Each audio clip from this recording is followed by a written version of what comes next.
Hey everyone, welcome back.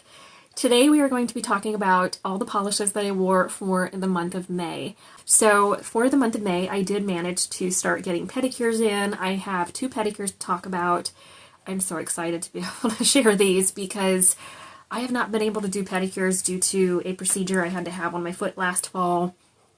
I just wasn't able to get back into those pedicures, but we have started doing that, and I'm excited to share those pedicures with you. They are both untried polishes and are beautiful polishes also. So let's get into those first. So for the first one, I wore China Glaze Guava Mama. That is a polish I've had in my collection for a hot minute.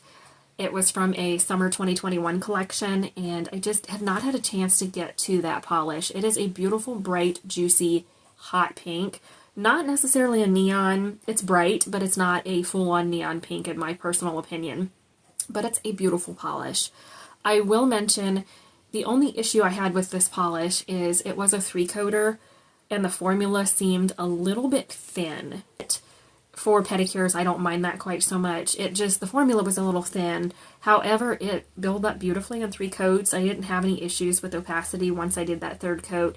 Threw on a quick fast dry top coat. I think I used Seche Vite for that one. It's a Seche Vite fast dry. I don't like it as like for my manicures, but as pedicures, I don't mind that particular top coat as much. So I wore that, I think, for 2 weeks. I believe it was let me see, right around just about 2 weeks. It was a day shy of 2 weeks. That's what I tend to do. I only do pedicures like every 2 weeks, even with 2 functional hands. That's what I do. But I loved it. This was a bright, juicy, beautiful pink. Perfect for what I wanted. I wanted something bright, and I'm like, I'm going to start putting my summer colors on my toes because I'm just feeling it. I am assembling, I have assembled my summer polishes that I'm going to be wearing, so you guys will be seeing that, what is on my summer rack video very, very soon. It goes up here in just a couple weeks. So the final pedicure I wore, this was an untried from Different Dimensions. This is called Passion. It is kind of like a Crelly polish. It's a red Crelly with glitter. I think it's glitter. I was going to say holographic. I'm not sure now. Is it hollow?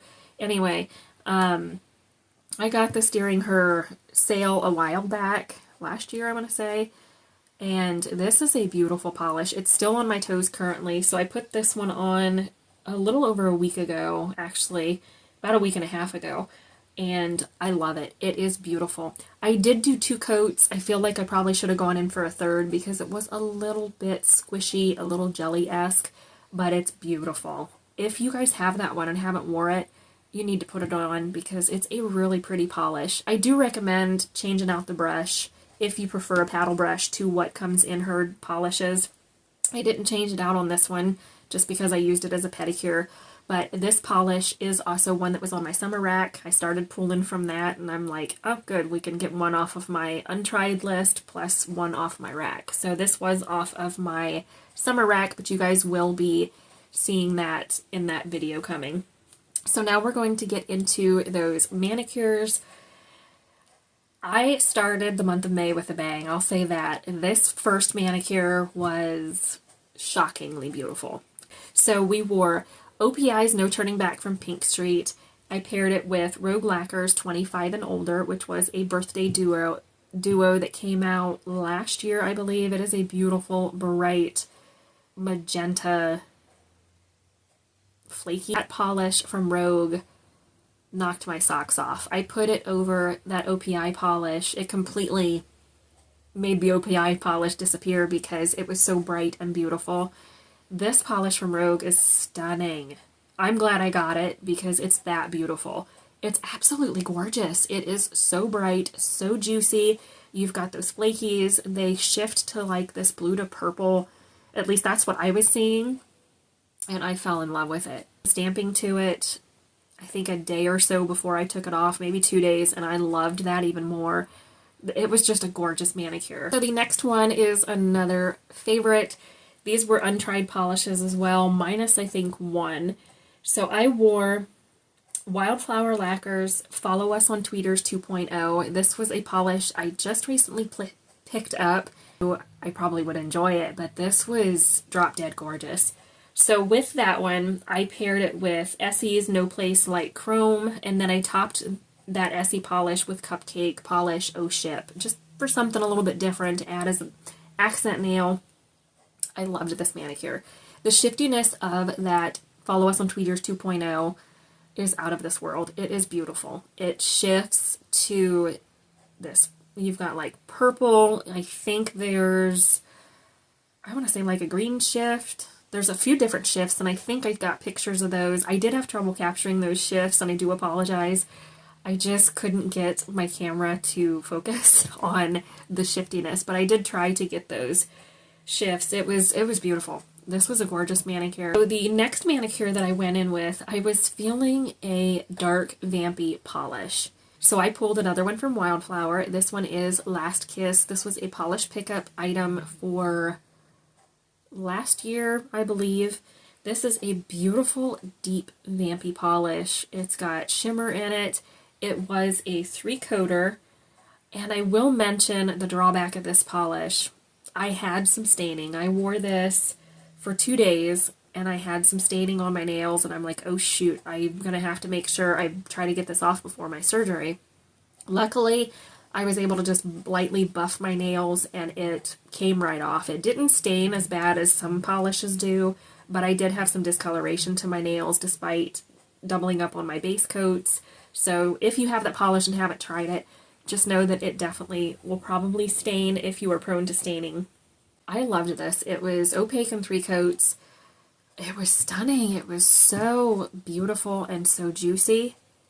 This was gorgeous. It was such a beautiful polish. I'm so glad I picked it up. I think my husband actually picked this one. A couple nails, and I used crystalline diamond top coat, I think, from Polish for Days. I liked that. I thought it was a fun little change things up a little bit. It's one of my top favorites. It was really, really beautiful. So for the final manicure, this one is kind of a meh. I didn't really care for it, and I'm not sure what happened with it. I think I kind of know. I rushed through the application. I put this one on 3 days before surgery. So I used Orly's Bustling Bazaar, which has been in my collection for a hot minute. I have not used it at all and thought I want to try it. It was on my spring rack. I want to see what I can pair this with. So I paired it with Pahlish's 1989. And then I used Wildflower Lacquer Supernova as a topper over these polishes. Actually, I just put it over Bustling Bazaar. 1989 has holographic flakies in it already, so I wanted to kind of add something to the Orly polish to mimic that flaky goodness. I did that. I loved it. The flakies looked beautiful over Bustling Bazaar, but I just don't know. I wasn't in love with the combo. The polish from the brand Pahlish was a little underwhelming. It wasn't quite as opaque as I thought it was going to be. It took 3 coats to get that beautiful bright blue goodness to come through. I was a little disheartened about that because I thought it looked a lot brighter in the bottle, and then when I went to apply it, I'm like, this isn't quite as vibrant as I thought it was going to be. So I didn't love that about it. It's a beautiful polish, but I was a little disappointed about that. Bustling Bazaar was pretty, but I don't know if I was in love with that particular polish either. And again, I did rush through this manicure. I was trying to rush and get manicures in, and that doesn't help if you rush. So it just didn't quite go the way I thought it would. It was pretty together, but I didn't absolutely love it to where I didn't want to take it off. I was kind of like, this didn't really go as planned. So anyway, so that is it. That is everything that I wore for the month of May. Let me know if you have a favorite for what I wore. I think Wildflower's Last Kiss is probably top notch. I really do. I think it's beautiful. The Rogue Lacquer combination with the OPI polish, that was another favorite of mine. We had some good ones for the month of May. They were just absolutely gorgeous. But I hope you guys enjoyed it. Don't forget to subscribe. I upload videos every single week talking about all things nail polish and would love to have you join the channel. Hope that you have a great rest of your week, and we'll see you later.